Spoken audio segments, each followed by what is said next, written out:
बिस्मिल्लाहिर्रहमानिर्रहीम। अस्सलाम वालेकुम। रूस की कमिटमेंट हुई थी अभी रिसेंटली तुर्की के साथ कि हमारे इक्विपमेंट्स, हमारे मिलिट्री बेसिस, तमाम चीज़ें महफूज रहेंगी और हमारे डिफेंस सिस्टम, ये ज़रा आप देखिए, ये रूस के डिफेंस सिस्टम हैं, इनको आग लगना शुरू हो चुकी है। ये दो तरफ से इनके डिफेंस सिस्टम और इनके मिलिट्री बेसिस पर आग लग रही है। एक, इजराइल ने डायरेक्टली स्ट्राइक करना शुरू कर दिया है मिलिट्री बेसिस पर, और उन्होंने ख़ास तौर पर जो बशारुल असद के दौर के अंदर मिलिट्री बेसिस से शाम की, वो सारी की सारी तबाह करनी शुरू कर दी। लेकिन इस सारी सूरत हाल में सबसे अहम है कि रूस का जो डिफेंस सिस्टम है वो सारे का सारा तबाह किया जा रहा, उसकी चीज़ें निकाल निकाल कर तबाह की जा रही। रूस ने असल में ये चीज़ों को वापस लेकर जाना था या शाम के अंदर रखना भी था। तो इस सूरत हाल में आप जानते हैं क्या मामला हुआ है। रूस की मिलिट्री बेसिस पर हमले शुरू हो गए हैं। इजराइल ने भी स्ट्राइक करना शुरू कर दिया है। स्ट्राइक उसने शुरू किया, उसने काम अभी किया है कि जो रूस की मिलिट्री बेसिस पर डायरेक्ट जो हमले हैं वो करवा रहे हैं इन्हीं बागियों के थ्रू, एक चीज़। और ख़ुद वो हमले कर रहा है जो शाम के अंदर 8 मिलिट्री बेसिस थी, वो सारी की सारी उड़ाई जा रही है। अब ज़रा आप सूरत हाल का अंदाज़ा करें। अगले मरहले के अंदर इजराइल ने डायरेक्टली रूस के ऊपर भी स्ट्राइक कर देना। इन उसके मिलिट्री बेसिस इस वक्त मुकम्मल तौर पर हाई अलर्ट है। आप उसका अंदाज़ा भी नहीं लगा सकते कि किस लेवल पर है। और ये जिन जगहों पर डिफेंस सिस्टम रखे हुए थे मुख्तलिफ जगहों पर, उनको इजराइल स्ट्राइक करके तबाह कर है। यानी एक तो मिलिट्री बेसिस पर रखे होते हैं, डिफरेंट जगहों पर भी आपने रखे होते हैं, वहां पर मुकम्मल तौर पर तबाह किया जा रहा है। इस वक्त इजराइल डायरेक्टली आकर स्ट्राइक कर रहा है, वो रूस के डिफेंस सिस्टम को तबाह कर रहा है। और साथ साथ उसने काम ये किया है कि बागियों के थ्रू जहाँ जहाँ रूस की डिफेंस सिस्टम है, जहाँ मिलिट्री बेसिस है, वो सारी की सारी इंफॉर्मेशन देकर इनको तबाह कर रहा है। यानी मुकम्मल तौर पर अब इजराइल रूस के ऊपर हमलावर हो गया, मुकम्मल तौर पर। अब आप सोचेंगे कि ये इजराइल मिलिट्री बेसिस और एयरबेस को क्यों तबाह कर रहा है। आपको पता है 1967 के अंदर जब जंग हुई थी तो उस वक्त इजराइल ने किया ये था कि मुसलमानों की सारी एयर बेसिस को तबाह कर दिया था, उनकी एयरफोर्स को तबाह कर दिया। एग्जैक्टली इजराइल अब ये काम कर रहा है। वो कर क्या रहा है कि कोई डिफेंस सिस्टम शाम के पास ना बचे, कोई डिफेंस सिस्टम नहीं। मैं जहां चाहूं स्ट्राइक करूं, मैं जहां चाहूं जाकर कब्जा कर लूं। अब आप जरा इस बात को आसानी के साथ दो लफ्जों में समझें तो आपको बड़ी आसानी के साथ चीजें क्लियर हो जाएंगी। अब हुआ ये है कि इजराइल ने इस वक्त 14 किलोमीटर का इलाका शाम का खा लिया। अब आया है इस वक्त फोर्सेस जो है इजराइल की, वो मुकम्मल तौर पर शाम में दाखिल हो चुकी हैं। दाखिल नहीं हुई, आप देखेंगे जरा, बफर जोन उन्होंने बनाना शुरू कर दिया है। जो इलाका गया उधर उन्होंने कह दिया कि बस ठीक है जी, अब आपका इलाका नहीं गया आपके हाथ से। और नेतन्याहू, आप सबको पता है कि आया है और उसने आकर गोलान की पहाड़ियों पर खड़े होकर कहा है 50 साल का मुआहदा तोड़ दिया मैंने, ये इलाके हमारे हैं, अब खेल खत्म, बाहर दफा हो जाओ आप लोग। और उसने कहा कि हमने ये काम किया है कि हमारी वजह से आज ये जोलानी और इन सब ने जो बशारुल असद के तख्ते उल्टे हैं, ये हमारी वजह से है। यानी उसने बड़ा क्लियरली कहा है कि कोई अर्दोगान ये जो भी क्रेडिट ले रहा है या जो लोग समझ रहे हैं कि फलाना आ रहा है, ये हमने काम किया है। और वो बात बिल्कुल ठीक है उसकी। लेकिन इस सारी सूरत हाल में इजराइल के आर्मी चीफ ने ऐलान कर दिया है कि शाम की जंग शुरू हो चुकी है और हम अब इजराइल और शाम की जंग अब शुरू हो गई है। यानी इसराइल ने इस वक्त शाम की जंग मुकम्मल तौर पर शुरू कर दी है। उन्होंने शाम में जंग का मुकम्मल तौर पर बाकायदा ऐलान कर दिया है कि हमारी फौजें यहाँ पर है। अब उन्होंने कहा कि गजा की जंग थी, लिबनान की, और यहाँ पर। अब तो आप एक चीज समझ लें, अब होगा क्या।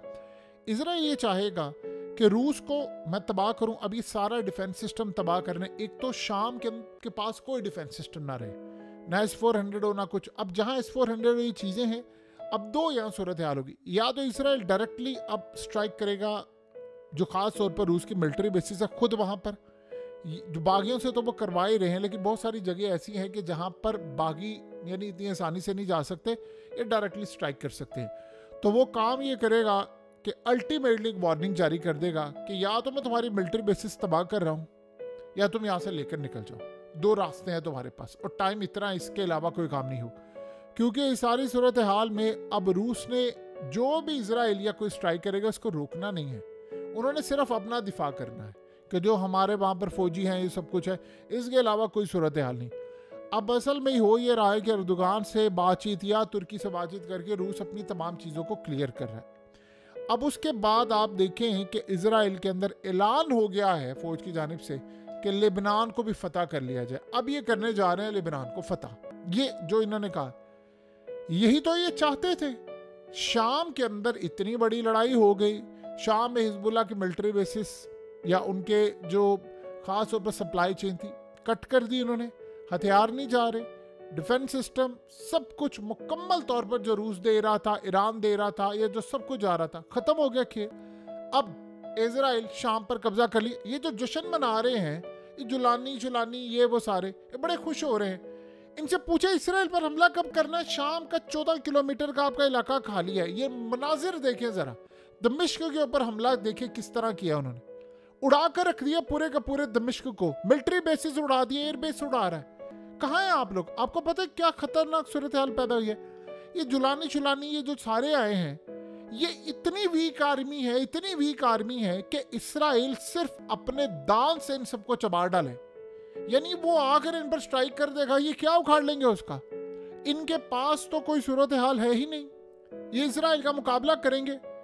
आप सोचें, इसराइल के फाइनेंस मिनिस्टर ने जो रिसेंटली कहा था बिट बाय बिट हम ये काम करेंगे, दमिश्क तक हमने पहले जाना है। अब दमिश्क तो उनके हाथ में है। ये अभी आपको लगा है जी ये जुलानी और फलाना, आप बताएं अर्दोगान से लेकर ये जुलानी, ये जितने भी सारे, किसी के पास इस बात का हल है, फ्यूचर है कि शाम का फ्यूचर क्या है? किसी के पास इस बात का हल है कि ये पुराने तो छोड़े 1967 के जो इलाके हैं वो हाथ से लेने हैं या 1974 वाले लेने हैं? आप ये बताएं कि ये जो आज इलाके 14 किलोमीटर गया है आपके हाथ से, शाम का इलाका, और एक नहीं अब तो शहर के शहर फतह हो रहे हैं। अब इजराइल ने ऐलान कर दिया है कि उन्होंने वॉर डिक्लेयर कर दी है शाम के ऊपर। अब वो जा रहे हैं, कहते हैं हम शाम के ऊपर अब कब्जा करने जा रहे हैं, शाम के शहर फतह करें। आप लड़ेंगे इजराइल से? आपने कैसे टैकल करना है? उसकी तो एयरफोर्स इतनी तगड़ी है, अगर आज तक उसने कब्जा नहीं किया ये पिछले कई सालों में, तो सिर्फ ये वजह थी ना कि वहां पर रूस आकर बैठ गया था, वरना वो तो आपके हाथ से बाप रूस को निकाले। आप बचा सकते हैं इलाकों को अपने? अब यहाँ पूछे ना इन सबसे कि इन्होंने किया क्या है, आप बचा सकते हैं इलाकों को? यानी इस सारी सूरत हाल के अंदर आप सोचें अर्दोगान से, अर्दोगान का क्या लेना देना है? वो कहता भाड़ में जाए, मुझे इससे क्या लेना देना, शाम के इलाके जाते टुकड़े होते हो, मैं क्या करूँ? आज इजराइल और जाहिर सी बात है तुर्की जो है वो जश्न मना रहे हैं कि ये हुआ क्या है। लेकिन ये सारी सूरत हाल के अंदर अब रूस को यहाँ से निकाल दिया। अब अगला मरहला सुने जरा।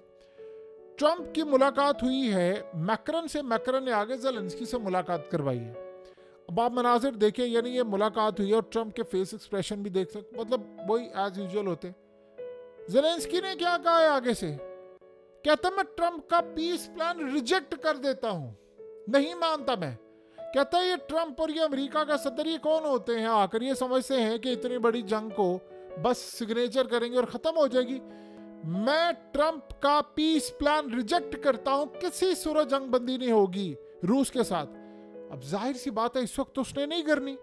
अब तो वो ट्रंप को खुला खुला धमकियां दे रहा है। क्यों वो धमकियां दे रहा है? वो इसलिए धमकियां दे रहा है कि इंटरनेशनल ताकतें जो है, जो ट्रंप को छोड़े बाकी सारी ये यूरोप इजराइल सारे, वो कह रहे हैं कि अब तो रूस को नहीं छोड़ना, हमने यहाँ पर उसको शिकस्त दी है, अब ये सारा काम हम इराक में करने वाले हैं, फिर हमने आगे ईरान में करना है। आपको पता है अगली सूरत हाल वो क्या करने वाले हैं? अगला वो ये चाह रहे हैं कि ईरान ये जो मिसाइल दे रहा है, हमने इनको छोड़ना नहीं है, ईरान को हम इस लेवल पर ले आएंगे। यही एग्जैक्टली पैटर्न है कि ईरान ना मिसाइल ना ड्रोन्स दे सके यूक्रेन को। तो इस सूरत हाल के अंदर जब ईरान की जानिब से मिसाइल और चीज़ें नहीं आएंगी तो फिर यूक्रेन से दोबारा हमले होंगे और रूस के ऊपर हमले होंगे और हम रूस को दबाएंगे। ज़ेलेंस्की की औकात नहीं है खड़े होने की भी औकात नहीं है। और वो कहता है ट्रंप का मैं प्लान रिजेक्ट करता हूँ। ये कौन होते हैं हमारे मुस्तकबिल का फैसला करने वाले? हम आज़ाद कंट्री, हम अपना फैसला खुद करेंगे। ये अमेरिका के एड के बगैर जी नहीं सकता। लेकिन इस सारी सूरत हाल में आप देख लें और क्लियरली कह दिया है। ट्रंप को देख के उसने बिल्कुल ठीक कहा। कल जब ये दमिश्क फतह कर रहे थे तो ट्रंप ने कहा अमेरिकी फौजें पीछे हट जाए, हमारा लेना ही देना कोई नहीं है। ठीक है, इजराइल यहाँ पर जो कर रहा है, या उसने कहा शाम के अंदर रूस निकल रहा है, या ईरान की साथ सूरत हाल तबाह हो रही है, या बशारुल असद, उसने कहा जो मर्जी है करे, तबाह हो बर्बाद हो जो मर्जी हो, हमने नहीं किसी के मामलात में दाखिल करनी, हमारी जंग नहीं। यूक्रेन का भी उसने ये कहा हमारी जंग नहीं। वो कहते हैं अब तो ये लेवल आ गए, वो कह रहे हैं कि ठीक है ट्रम्प नहीं है ना हो, बाकियों को तो हम करेंगे ना सीधा, यानी बाकियों के साथ मिलकर तो अब रूस के खिलाफ जाएंगे। ये अब सिलसिला शुरू हो गया है। ये आपको नजर आ रहा है कि फलाना ये शाम के टुकड़े टुकड़े होकर सारे का सारा इजराइल के हाथ में जा रहा है, और बाकी जो शाम रह जाएगा वहां खाना जंगी होगी, और क्या होगा।